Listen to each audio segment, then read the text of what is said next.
আরে আরে, এই তো চলে এলো সেই দিন, আমাদের অনেক আকাঙ্ক্ষিত দিন, মানে সুমি আর ভিকির বিয়ে।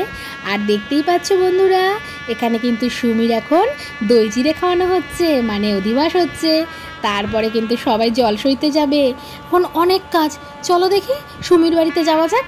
চলো চলো চলো চলো, তাড়াতাড়ি করে চলো।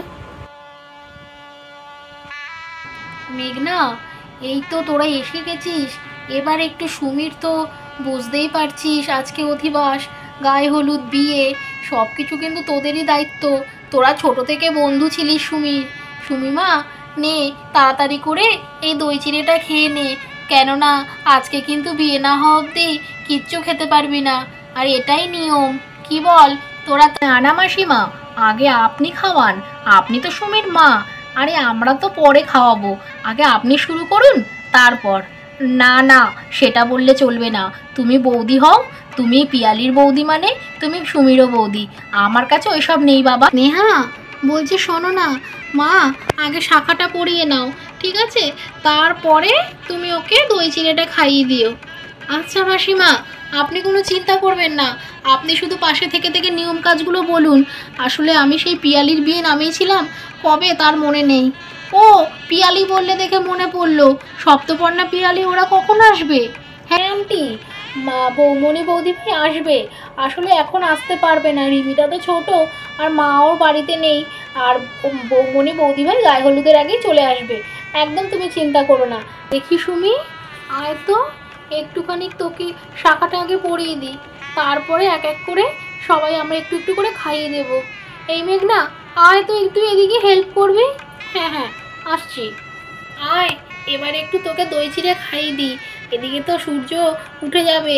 আর মেঘনা, চল চল তাড়াতাড়ি করে এটা করে জলটা সয়ে আসি। আর শোন সুমি, আমরা যতক্ষণ না পর্যন্ত আসবো তুই কিন্তু এখানেই বসে থাকবি, উঠবি না, ঠিক আছে? এটাই নিয়ম। আর আমরা জল ভরে আসলে তারপরে তুই উঠবি। আর আজ কিন্তু সারাদিন কিচ্ছু খাবি না। এবার ওকে গায়ে হলুদটা দিয়ে দে, অনেকক্ষণ ধরে আমাদের বেচারা সুমিও অপেক্ষা করছে। বরের বাড়ির বরের ছোঁয়ানো গায়ে হলুদ কতক্ষণে নিজের গায়ে দেবে। ওরে বাবা, দেখ দেখ দেখ, নে নে, আর অপেক্ষা করিস না। মেঘনা, সৌমিলে, একে একে তোরা দেওয়া শুরু কর, তারপরে তো আমি আবার ছোঁয়াবো। আর মাসিমা কোথায় গেল? সুমি, মাকে ডেকে আনো। তো বন্ধুরা দেখো, একে একে কিন্তু সবাই চলে এসেছে সুমির গায়ে হলুদে। আর গায়ে হলুদে কিন্তু সবাই হলুদ শাড়ি পরেছে, তোমরা দেখতে পাচ্ছ। এদিকে সপ্তপর্ণা দাঁড়িয়ে, ওদিকে আমাদের মেঘনা, সৌমিলি, আর আমাদের ব্রাইডকে কিন্তু দুর্দান্ত লাগছে। আর তোমাদের কেমন লাগছে অবশ্যই কিন্তু কমেন্ট করে জানাবে। আয় রে মা, তোর গায়ে একটু হলুদ ছুঁয়ে দি। আয়, আজ থেকে তো তুই পর হয়ে গেলি রে মা। এই হচ্ছে মেয়ের মায়ের জ্বালা, বুঝলি রে? ভালো থাক মা। মারে, আয়, তোর সুখই আমার সুখ। নাও নাও তোমরা একটু হলুদ। আয় সুমি, তোকে একটু হলুদ মাখিয়ে দিই। হ্যাঁ, ছোটোবেলায় কত বিয়ে বিয়ে খেলতাম বল। আর সত্যি সত্যি আজকে তোরও বিয়ে হয়ে যাচ্ছে। আসলে আমি তো কবেই একদম লাড্ডু খেয়ে নিয়েছি, তার আগে মেঘনা খেয়েছে, আর এখন তোর পালা।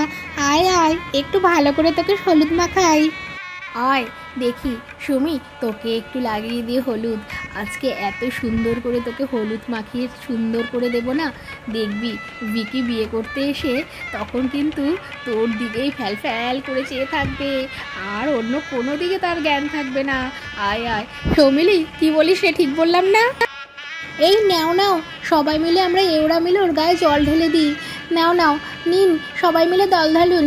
এ বাবা, উলুদে উলুদে, শাক ভাজা উলুদে, তবেই না বিয়ে বাড়ি মনে হবে। এই বাবা, আরে আর দিস না, বেচারার তো একেবারে হালাত বেহাল হয়ে যাচ্ছে।